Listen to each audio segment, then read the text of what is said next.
Good morning, good morning, good morning, good people. Today is Wednesday, October 15th. The month is half over. Wow. Well, I guess considering there are 31 days in the month, it's not really half over. It's basically half over. So, let's see, what do we got here? Dr. Living Good, Mind and Muscle After 40. Okay, well, here we are in southwestern Nevada, hard scrabble territory, place where you learn or you perish. That's probably too strong. Yeehaw.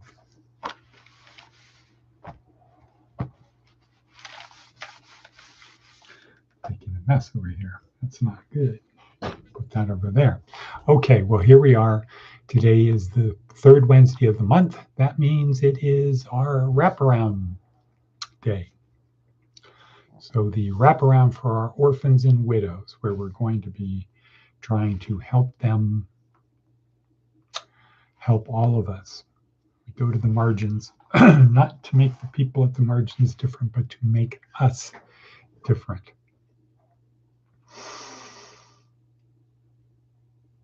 And as such,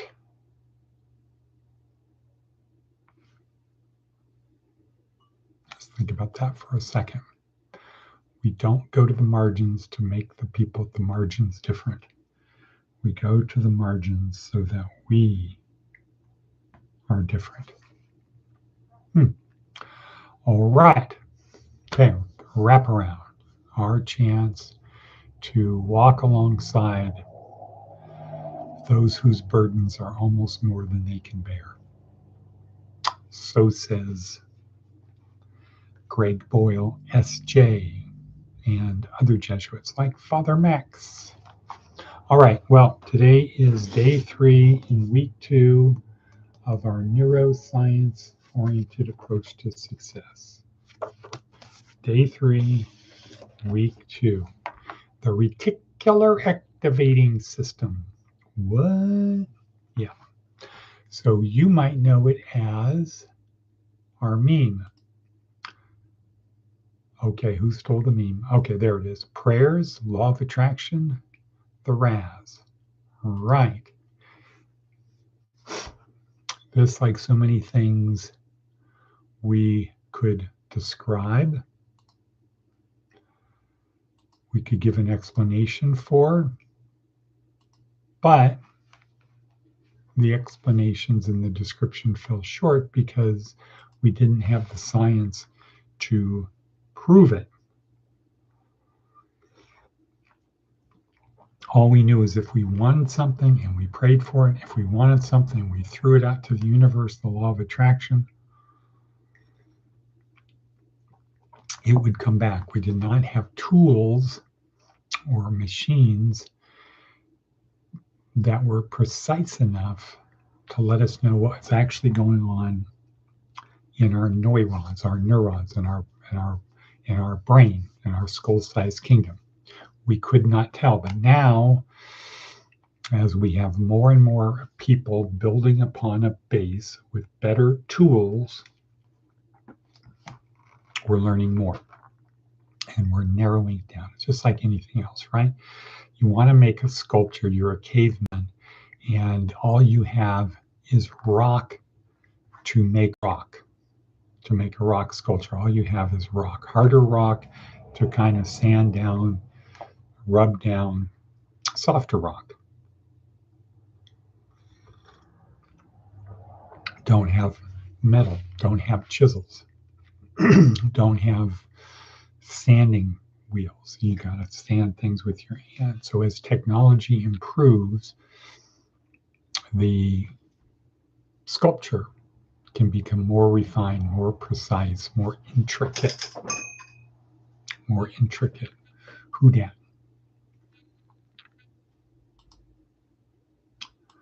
Need your link. Okay. Beep bop. Beep bop or rebop.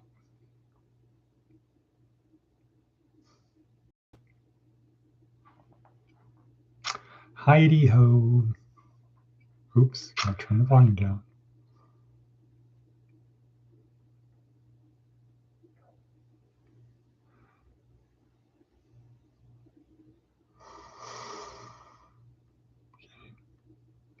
So, the thing to do, I'll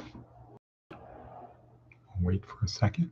So the thing to do is below the video, if you've got the video up, below the video is a thing, and you can click on the name and subscribe.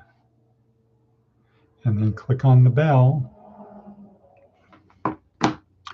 So every time we have a video, your phone will go bing, and you'll have a notice that there is a video about to start from this channel. Okay, good. So there we are. So we're going to talk about prayer, the law of attraction, and the reticular activating system. But first, let's look and see what the experts have to say. Advice from an 80-year-old: never deprive someone of hope. It might be all they have. Right. That goes so true for the people, our orphans and widows out there, out, as we say, out on the hill. Out on the hill.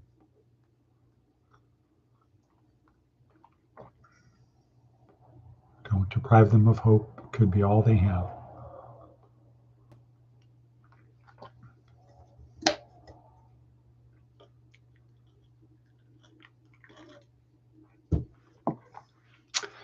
Let's see what else we have. Seth Godin. Yeah, here's an interesting one. The other backpacks. Powerful metaphor from a long hike. Every hiker is intimately aware of their backpack. They picked it out, choosing from dozens of options. They know which straps are loose and which are digging into their skin. They can tell you if it's lopsided and what is in each pocket. And yet, even after days on the trail, they probably couldn't tell you a thing about anyone else's backpack, except perhaps that everyone else has one. That's the first step towards empathy, realizing that everyone else has a backpack and that it's different from yours. Very profound, very profound. Everybody has a backpack and it's different than mine. Okay. Interesting. I can go deep in that one or just keep it superficial. Let's see, Dr. Living Good. Mind and muscle over 50. Creatine and magnesium. More energy, sharper focus. Okay. Magnesium plus creatine. Should I do a shameless plug for the magnesium I have? Nah, it's okay. Nobody cares about that. Come on.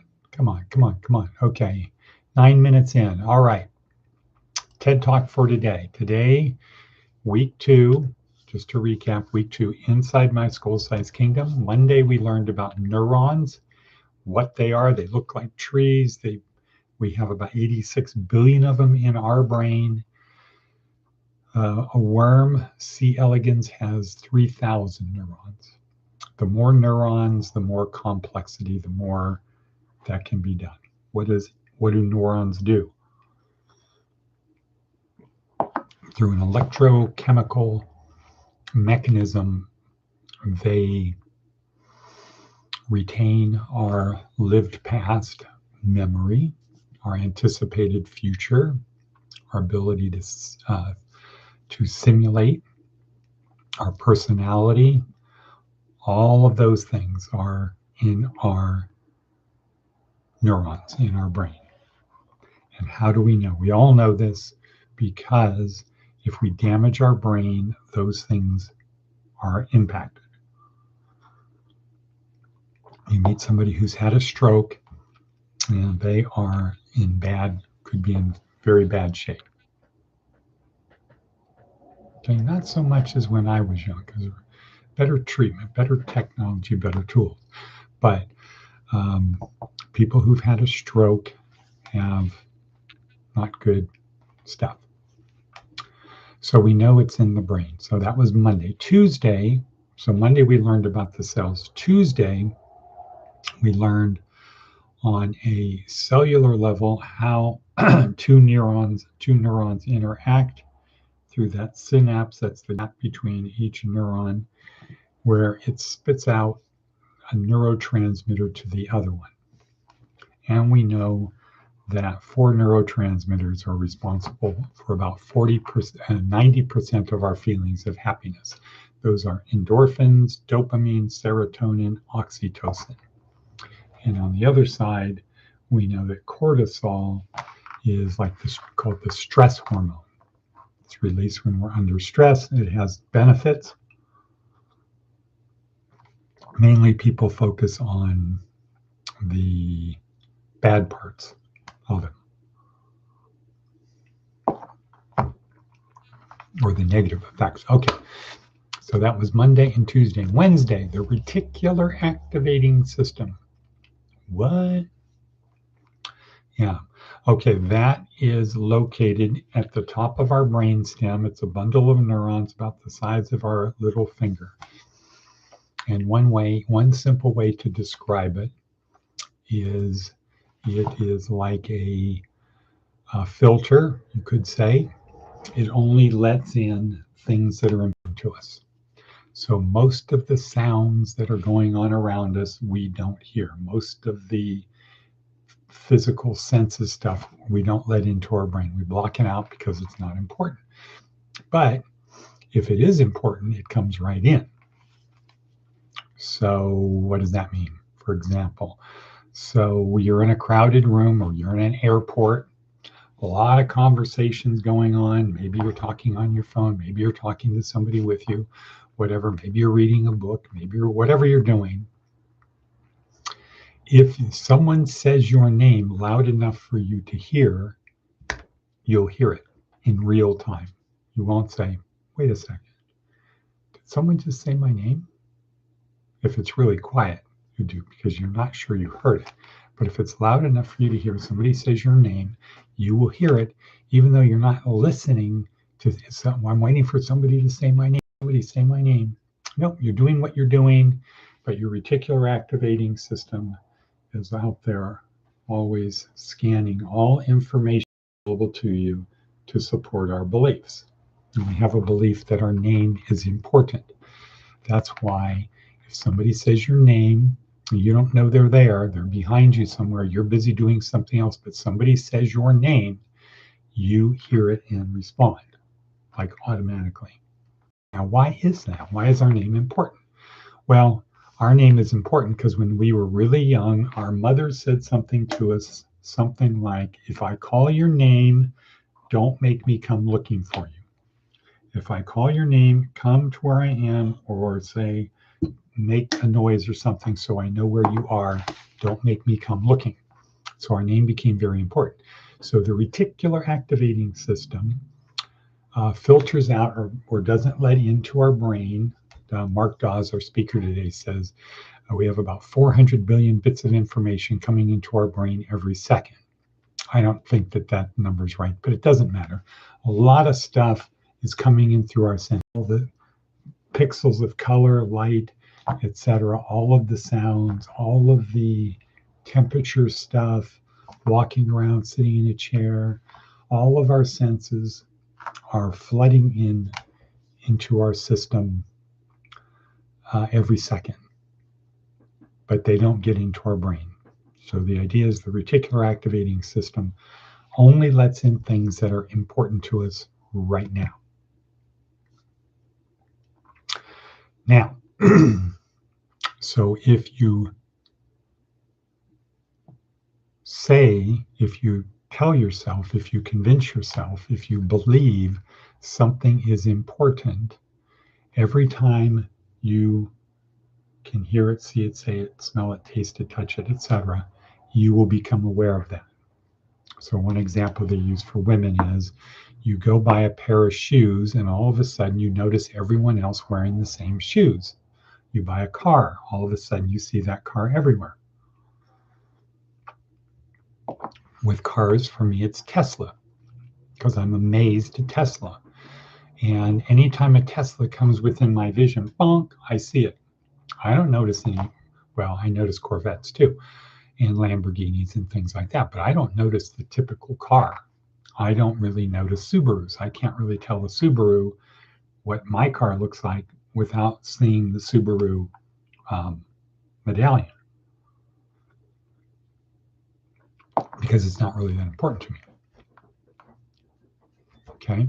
People who wear cross necklaces notice other people who wear cross necklaces.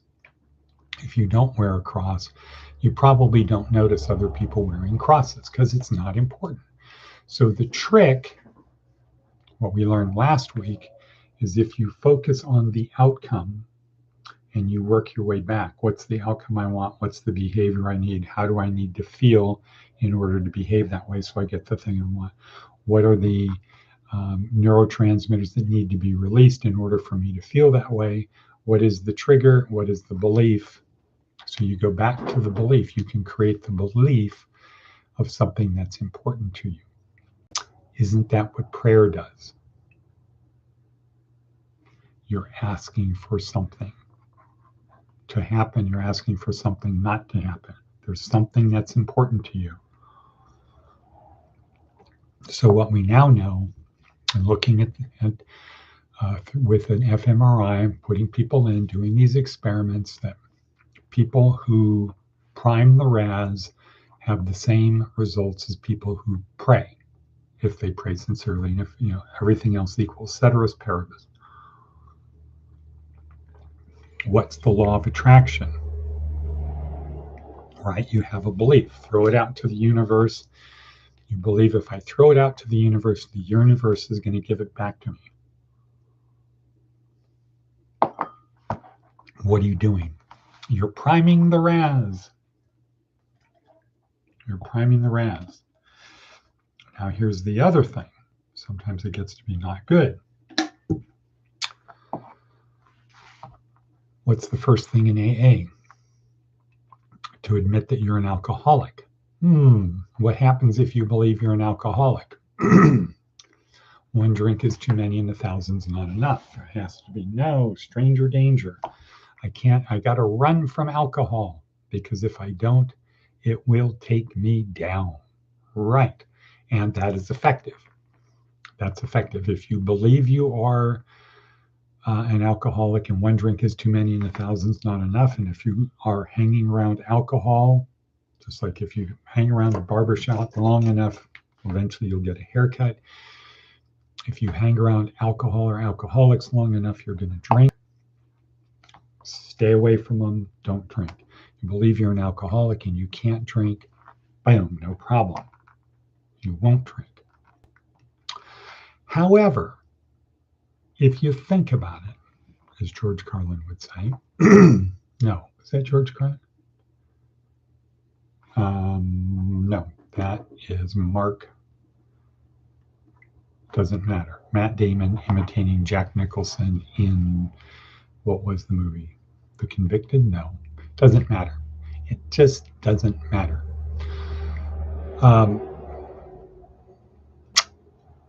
The neuroscience approach is to believe you're not an alcoholic and you're not under the spell control of alcohol. And it starts with the belief that I'm not an alcoholic, I'm a heavy drinker. Why? Because an alcoholic stops drinking when they run out or they pass out. A heavy drinker can stop whenever they want. So a neuroscience, I'm out of focus. What happened? Okay.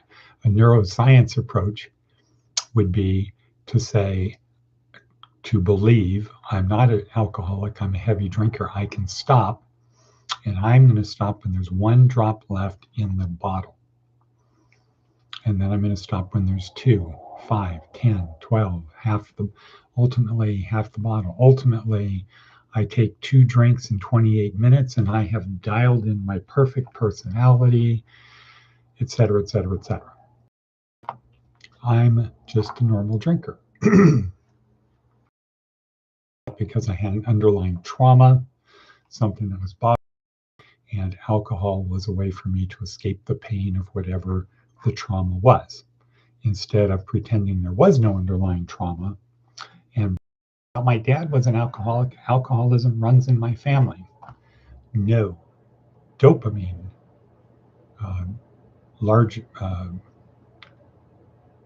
producing large amounts of dopamine runs in your family. You just attach them to something to make you feel good, and the easy thing would be alcohol. Okay, but reticular activating system, time is racing, gotta go. Prime the RAS, understand the things that you watch today's video. Let's leave it at that. And cut. Boom.